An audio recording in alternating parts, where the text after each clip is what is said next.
ह्याला पकडू त्याला कापू, हा शत्रू तो गनिम. ठेव ती तलवार बाजूला. नाही ठेवणार मी. या गद्दारांना अजून मारायचंय. आई तुला माहितीये का, यांनीच प्रतापरावांना मारलंय. हा आपला रंगोजी नाही, बलोल खान आहे. हो का?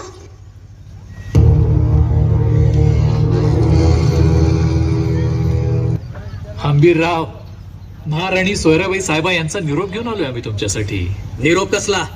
फरमान म्हणा. कसलं? युवराज राजारामांचा राज्याभिषेक करायचाय. कसं आहे, महाराज गेलेले असल्या कारणानं काय म्हणाला अनाजी पंत? महाराज गेलेले असल्या कारणानं महाराज गेले. अनाजी पंत,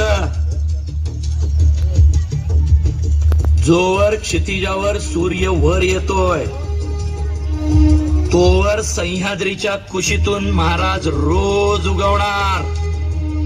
या मातीत पेरलेल्या बीजाला जोवर हिरवा अंकुर फुटतोय तोवर या मातीतून महाराज रोज डोकावणार.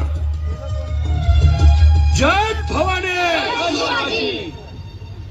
आलं ना आपसुकच समद्यांच्या तोंडातून जय. इथून पुढे जय भवानी म्हटल्यावर जो जो जय शिवाजी म्हणणार त्या प्रत्येकात आपल्याला महाराजच दिसणार.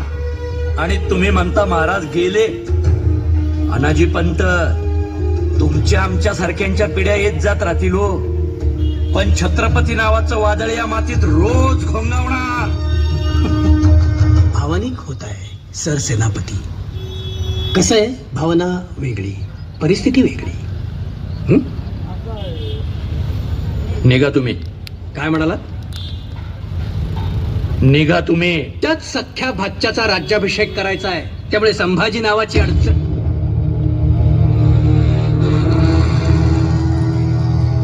महाराज म्हणा, गणेश देवा गणेश देवा, माझा खेळ मांडू दे करी तुझी सेवा. माझा खेळ मांडू दे करी तुझी सेवा. माझा खेळ मांडला वेशीच्या दारी. माझा खेळ मांडला वेशीच्या दारी.